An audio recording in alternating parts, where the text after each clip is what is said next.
तीन दिन से नीतीश कुमार जी और माननीय तेजस्वी जी जो डिप्टी सीएम हैं, जो उनकी कार्यशैली को हम देख रहे हैं पूर्व सांसद आनंद मोहन साहब की रिहाई पे, मैं पूछना चाहता हूं सरकार से कि आनंद मोहन जी, जब ये बिहार सरकार ने एक कानून बनाया था कि जो भी आपराधिक तत्व के होंगे, ट्रायल होकर जिनकी सज़ा हो जाएगी, उनको छुड़ाने के लिए सरकार की कोई पहल नहीं होगी, ये कैबिनेट की मंजूरी थी। फिर ऐसी सरकार की कौन सी मजबूरी हो गई कि आनंद मोहन या अन्य अपराधियों को छुड़ाने के लिए आप फिर कैबिनेट की बैठक को बुलाकर और प्रस्ताव एक नए सिरे से पारित करके अपराधियों को छुड़ाने के लिए, आनंद मोहन जी को छुड़ाने के लिए आपने एक कानून बना। शेर है कि वो कत्ल भी करते हैं, हो जाते हैं बदनाम, नहीं होते हैं, कत्ल भी करते हैं तो हो जाते हैं, नहीं, वो कत्ल भी करते हैं तो नहीं होते हैं बदनाम, हम आह भी भरते हैं तो हो जाते हैं बदनाम। ये चाहे नीतीश कुमार जी हों या तेजस्वी जी हों या कांग्रेस की शासन में, यही मुसलमानों को कि जब मुसलमान की ज़रूरत पड़ी ऐसे दाब दो, मुसलमान सामने आ गया, और मुसलमान का काम खत्म हो गया, दाब दो, मुसलमान ऊपर चला गया और मजा मारे दूसरा। मुसलमान के वोट से आप सत्ता करते हैं, मुसलमान के वोट से आप सिंहासन पर बैठते हैं और मुसलमानों को आप कलम का लीड समझते हैं। शहाबुद्दीन साहब को किसने मारा? शहाबुद्दीन साहब को टोटल सिस्टम ने मारा, सरकार ने मारा, इसलिए कि बिहार में डॉक्टर मोहम्मद शहाबुद्दीन साहब की जो लोकप्रियता बढ़ रही थी, चाहे वो नीतीश कुमार जी हो, चाहे तेजस्वी जी हो, चाहे प्रतिपक्ष के कोई भी नेता हो, सारे घबरा गए थे। शहाबुद्दीन साहब को एक मुसलमान परिवार में जन्म लेने का जो शर्फ हासिल था, उनकी सज़ा उनको मिली है मारने की, देने की।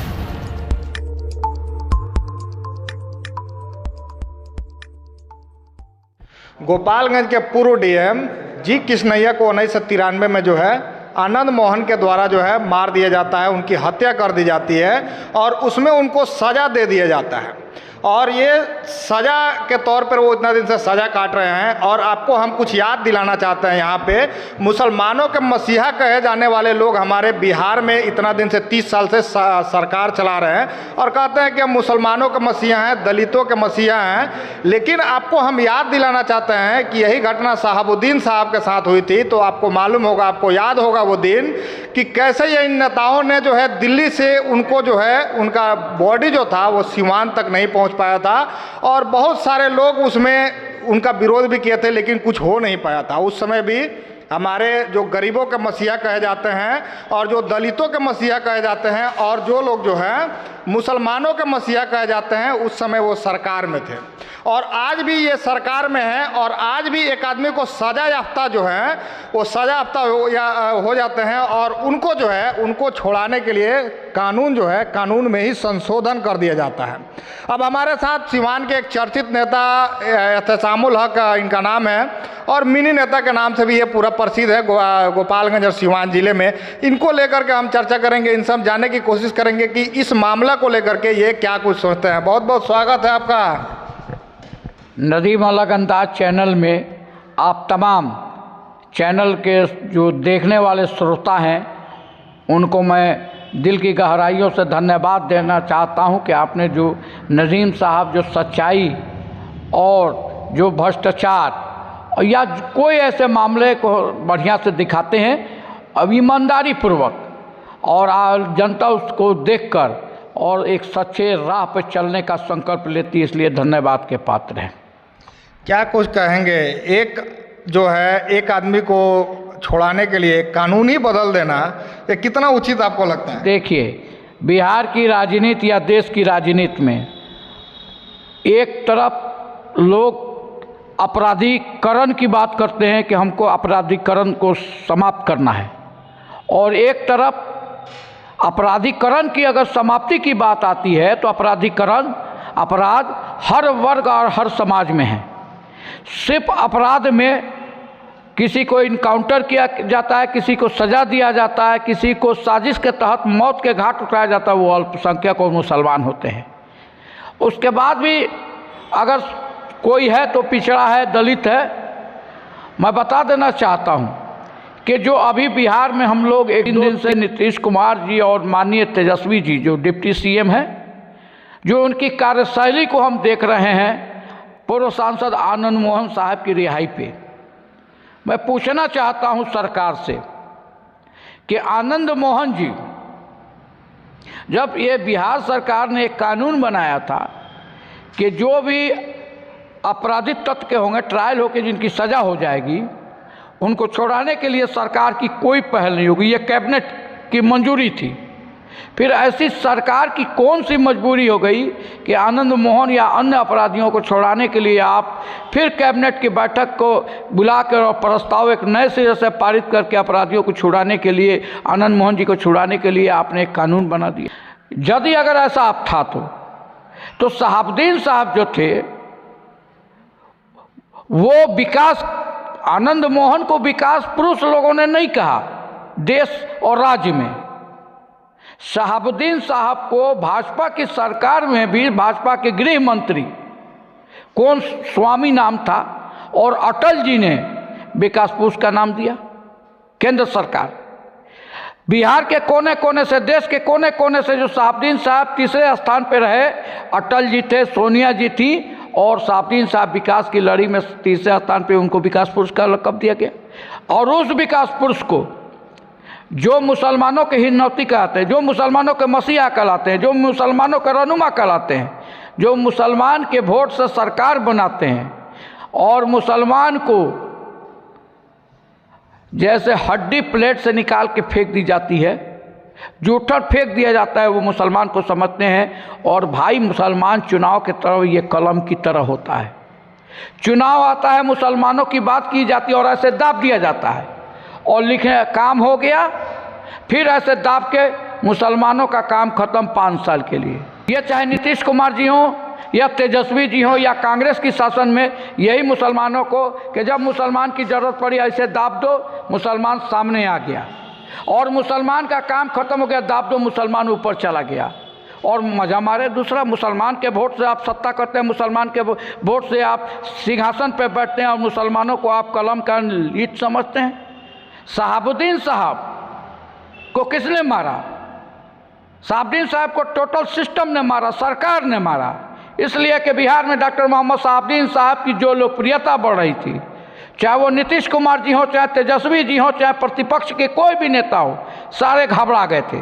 शहाबुद्दीन साहब को एक मुसलमान परिवार में जन्म लेने का जो शर्फ हासिल था, उनकी सज़ा उनको मिली है मारने की, देने की।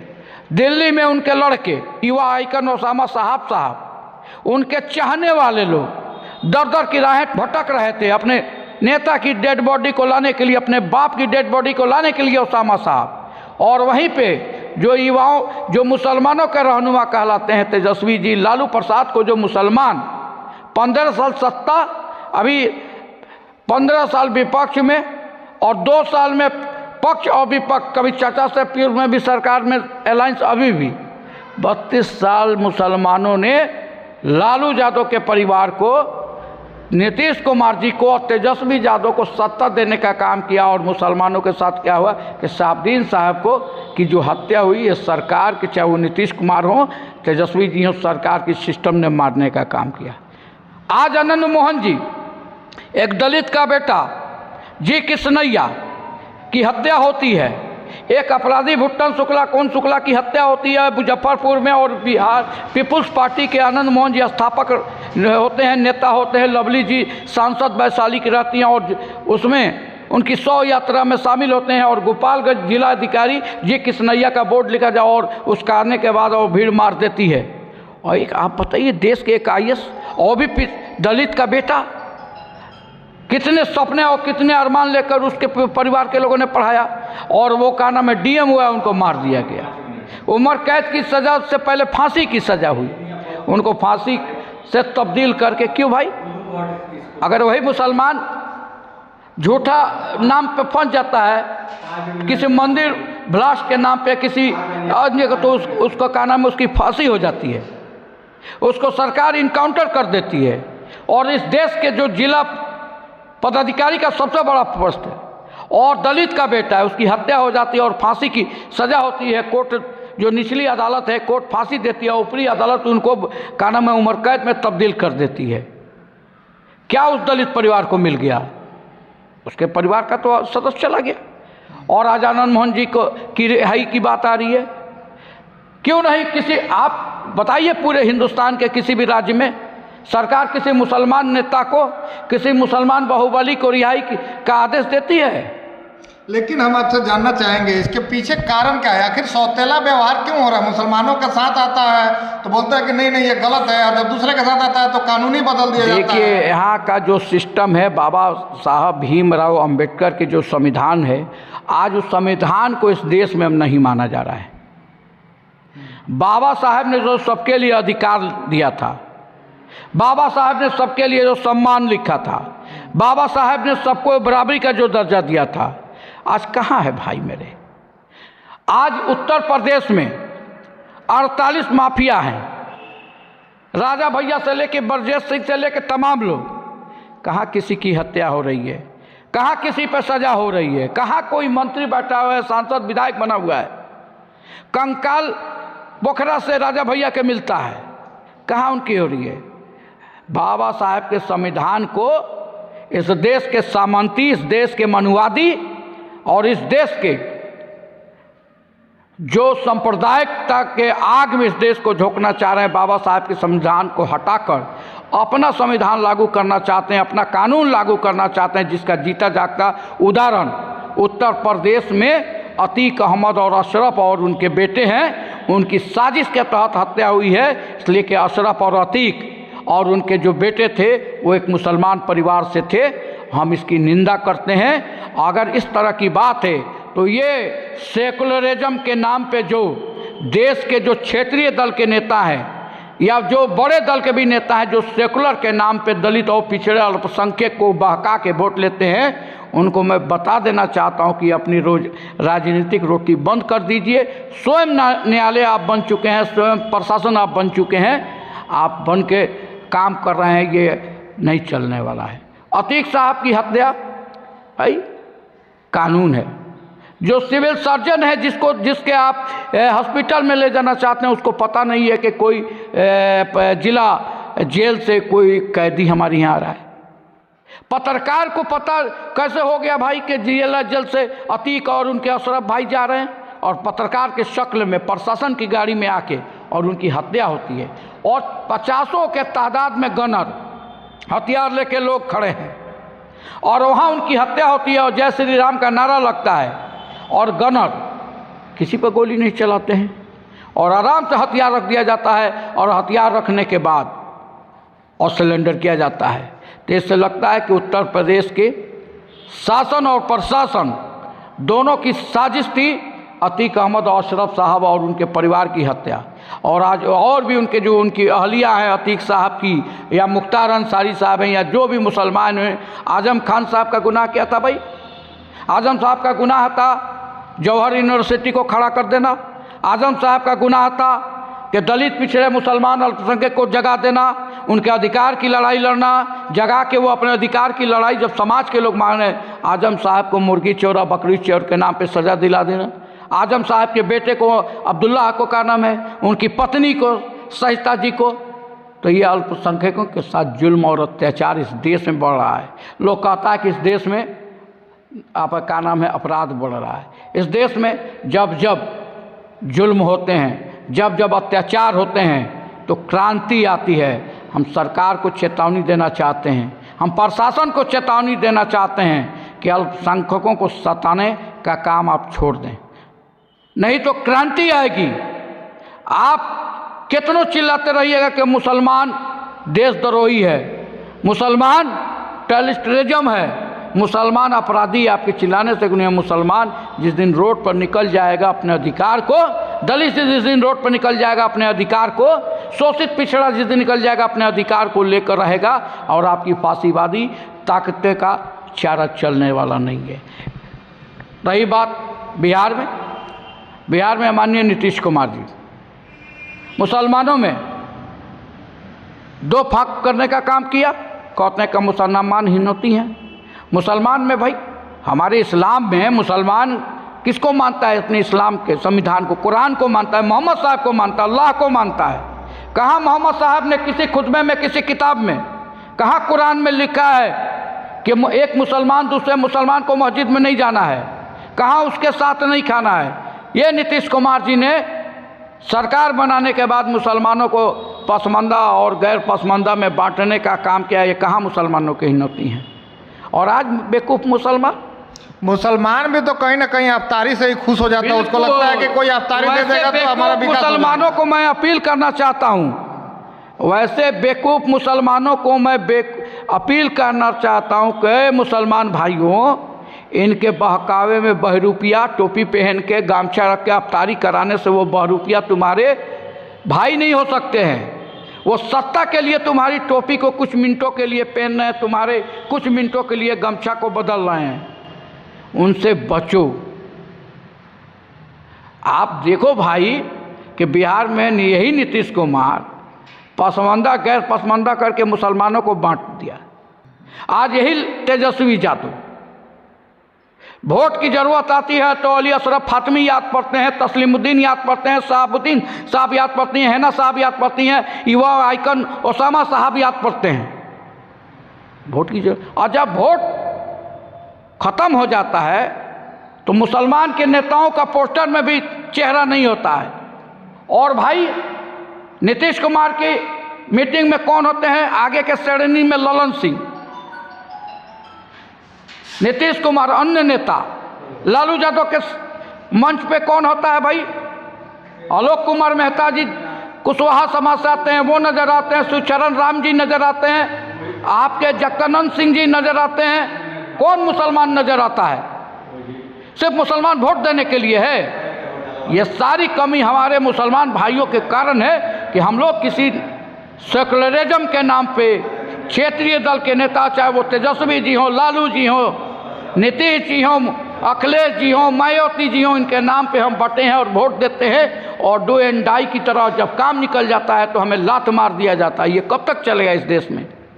और जब मुसलमान कोई तरक्की की ओर जाता है, आगे बढ़ाया जाता है, तो वो अपराधी हो जाता है, उसको जेल के सलाखों में भेज दिया जाता है। साजिश के तहत न्यायालय में, कभी न्यायालय आने के रास्ते में, कभी गाड़ी लुढ़का के, कभी हॉस्पिटल आने के नाम पे गोली मार दिया जाता है, इनकाउंटर कर दिया जाता है। इस देश में कई हिंदू भाइयों के बाहुबलियों की हत्या होती है? नहीं होती है।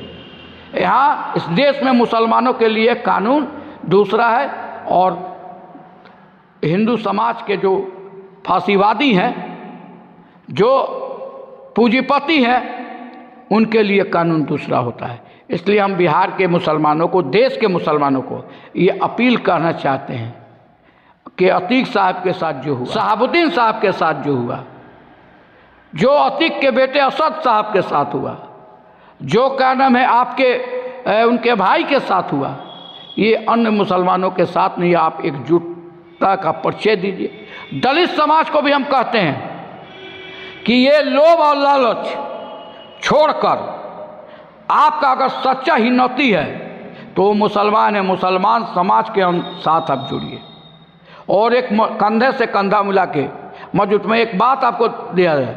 ये दलित भाइयों को मैं बता देना चाहता हूँ कि जब देश में बाबा साहब संविधान लिखे तो बाबा साहब के संविधान लिखने के बाद इस देश का सबसे बड़ा दलित समाज का जो राज्य था वो महाराष्ट्र था। और महाराष्ट्र में ये पूंजीपति ताकतें, ये आरएसएस, बजरंग दल जैसी, भाजपा जैसी ताकतें उस समाज के अंदर लालच और लोभ देकर बाबा साहब को दलित समाज, मैंने कहा कि दलित महाराष्ट्र जैसे राज्य में सबसे बड़े, बाबा साहब को चुनाव हराने का काम किया कि संविधान जो लिखे हैं सभा लागू नहीं हो।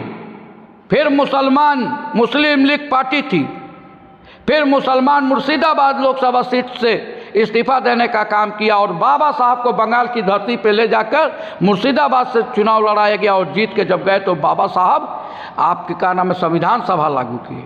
ये बाबा साहब और मुसलमानों से रिश्ता है। पूरे देश में जहाँ भी प्रतिमाएं हैं, कहाँ मुसलमान उनके प्रतिमाएं को तोड़ता है, कहाँ भी दलित की बहू और बेटियों के साथ बेआबरू की बात मुसलमान करता है। इसलिए इस देश की अगर फांसीवादियों से लड़ना है, इस देश के मनुवादियों से लड़ना है, इस देश के कॉमनल से लड़ना है, आरएसएस बजरंग दल से लड़ना है, तो दलित समाज को, मुसलमान को एकजुट होकर इस देश में एक नई क्रांति लानी होगी। तभी देश की एक दिशा और दशा बदलेगी और फिर अल्पसंख्यक और दलित का एक शासन होगा और इस शासन में सभी को अच्छे दिन आएंगे और सभी का समाज में विकास होगा और काम होगा। एक आपसे हम और भी पॉइंट टू पॉइंट बात करना चाहेंगे, क्योंकि आप यूपी में चले गए और बता रहे हैं कि अतीक अहमद जो है, अतीक अहमद की जो हत्या हुई, तो हत्या में वो यूपी में हुआ था और वहाँ पे कुछ बताया जा रहा था कि 2024 की तैयारी चल रही है, तो कुछ जो समाज है उसको खुश करने के लिए भी हो सकता है कि उस तरह की तरफ भी देखा जा रहा है कि कुछ लोगों को खुश करने के लिए किया गया है। लेकिन ये तो दलित के साथ में रहते हैं, ये तो मुसलमानों के हमदर्द हैं और ये मुसलमानों के लिए काम करते हैं, तो इनके राज में भी ऐसा हो रहा है, तो आप फिर किसके साथ जुड़ने की बात कर रहे हैं? भैया दलित, ये चाहे यूपी हो, बिहार हो, देश के किसी कोने में, हमने कहा न कि क्षेत्रीय दल के जितने भी रहनुमा हैं जो दलित की बात करते हैं, जो अल्पसंख्यक की बात करते हैं, पिछड़े की बात करते हैं, वो सिर्फ पिछड़े और दलित को, अल्पसंख्यक को भजाते हैं वोट के लिए, खुश करते हैं। मैंने कहा बीच में, आपने कहा कि अफ्तारी जो है टोपी पहन लेते हैं, गमछा ओढ़ लेते हैं, अफ्तार की दावत दे देते हैं, मुसलमान खुश। ए भाई, हमारा सबसे अच्छा हिंदुत्व है, हमारी रक्षा करेगा। नीतीश कुमार जी है, दावत दे देंगे, टोपी पहन लेंगे और 1-2 को राज्यसभा में भेज देंगे और ज़मीनी जो अधिकार है मेरा पंचायती राज में, मुखिया दुखिया, जिला परिषद प्रमुख, उप प्रमुख, इससे हम वंचित हो गए। विधानसभा से हम वंचित हो गए, विधान परिषद से हम वंचित हो गए।